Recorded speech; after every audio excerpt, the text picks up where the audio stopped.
Hello and welcome to Action Teacher Video. Video is a powerful tool that teachers are using to reflect on their own practice and to communicate new ideas. And in this series, we feature videos produced by teachers themselves and discuss the contents and implications here in the studio. In this programme, we'll be looking at an innovative approach to PSHE in Shelthorpe Community School, captured on camera by AST teacher Lou Harrison, and called Making the Curriculum Irresistible, the Children's Voice. I'm delighted to be joined in the studio by Lou Harrison. Lou, welcome to the programme. Hello. Joining Lou are two other teachers with some similar experiences and concerns from Chad Vale Primary School, Bruce Warland and Vicky Crombie. Hello and welcome. Hello. Hello. I'm also delighted to introduce a consultant and frequent contributor to Teachers TV, Adrian Jones. Hello. Before we look at your video, Lou, I wonder if you could tell me a bit about the aims of your project. Well, as a school, we'd reached the point where we felt we were very successful with the learning and teaching going on, but we weren't necessarily so happy with the curriculum we were teaching. We didn't feel that it reflected the creativity we wanted or the focus on the children. And we didn't want to feel that we were imposing somebody else's curriculum on them. We talked about it a lot and felt that now was the time to involve the children in part of our curriculum review. And we had a very solidly established school council, so we decided that we'd like to work with them to review the whole curriculum.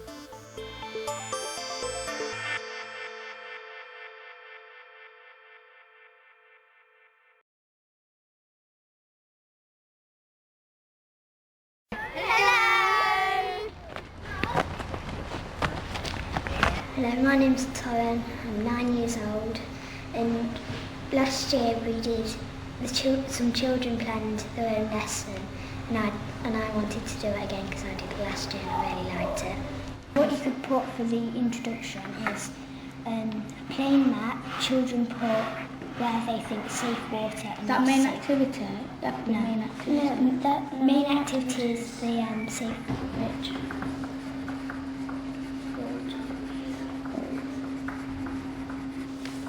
Group of children taking some maps of water printed off the computer. Well, and the other group went to test water and then they swapped round. Yeah. Well, we're going to try and make the lesson fun, and we thought that they could first of all go around the school and see where the water is and if it's like, does it look safe and does it look clean, and then they can have like a chart and then they can mark what they think. Right.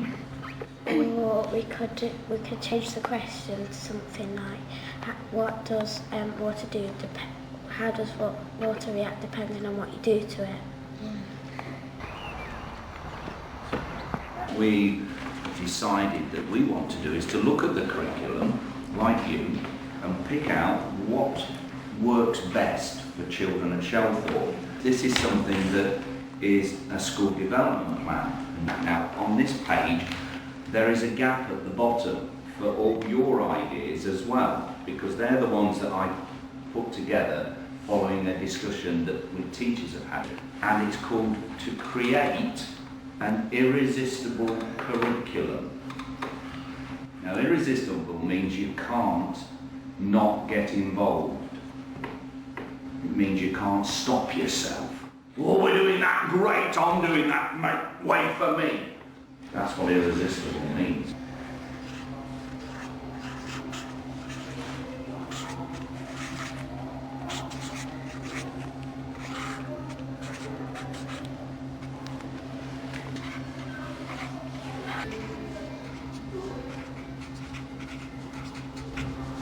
I find it easier to go around and just find out things, write it down, go on the internet and everything.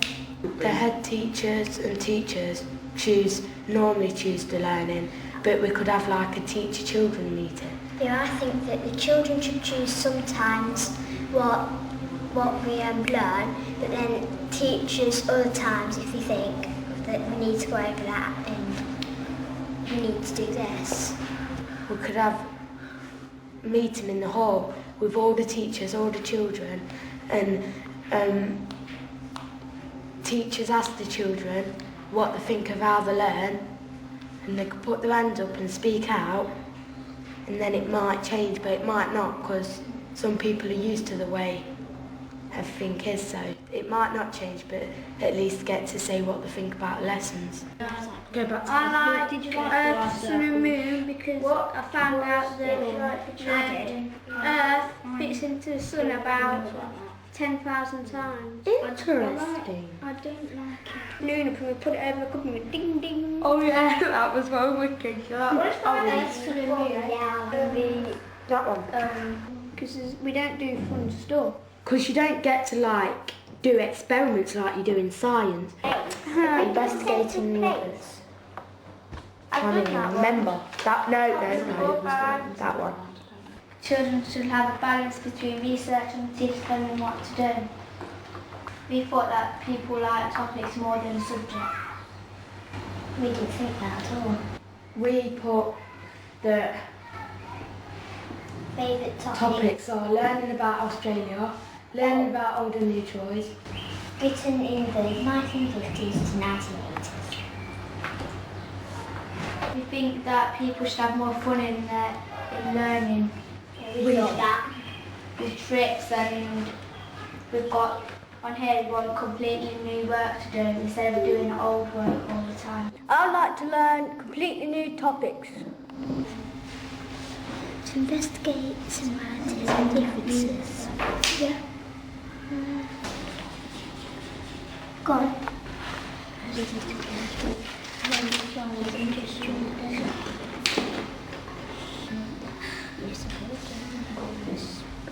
I'm talking about paintings, pictures and photographs. What I thought is, for painting they could do what they are like in the inside, what they feel like in the inside. And for the photographs they can take a picture of people they'd like either in the new class next year or a picture of their friends, put in this little book thing. If the adults plan the lesson, it's not going to be as good as they expect, and maybe if they plan the lesson, the teachers would see what they like doing.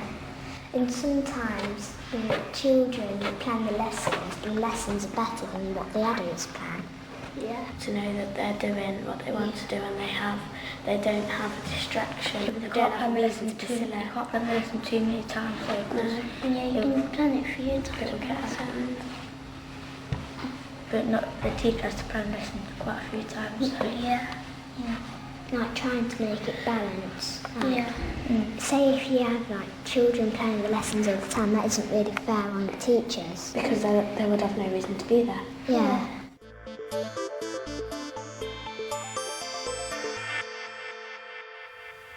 Lou, I wonder if you could tell me how making the video actually changed your views of the child's voice. I'm not sure that it changed my views about what they would want to express, because we knew that they had ideas they wanted to talk about.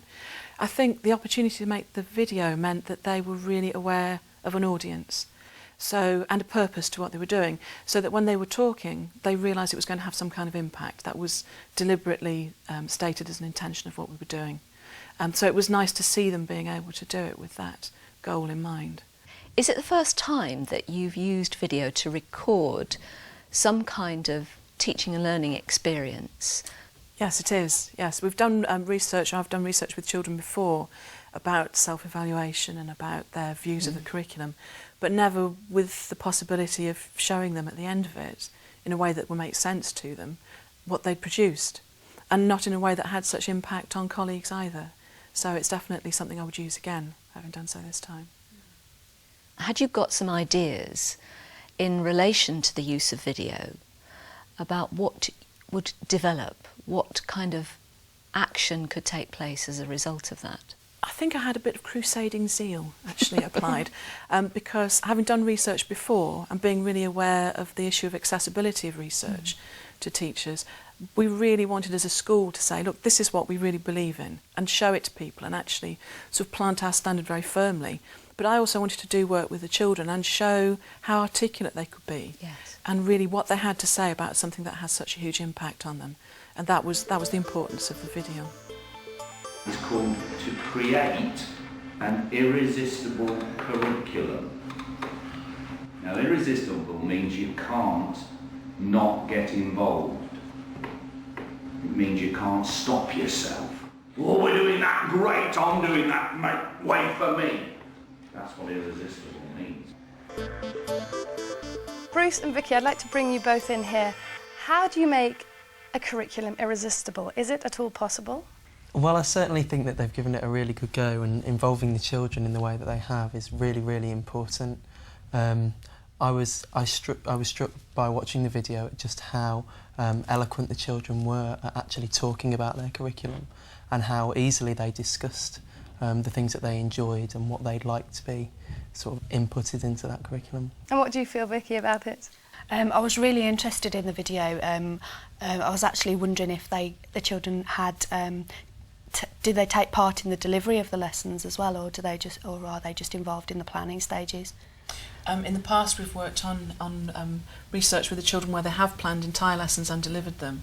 It's really in partnership with the teacher. They talked a bit about balance in the video, and that was something that we've tried to strike, so that I, as the teacher, would set objectives and outcomes, and then we'd talk as a team really about what was the best way to get from A to B in that. And certainly, I think their lesson plans were frequently vastly superior to mine. Lou, they want more fun, they want more topics. Can we give it to them?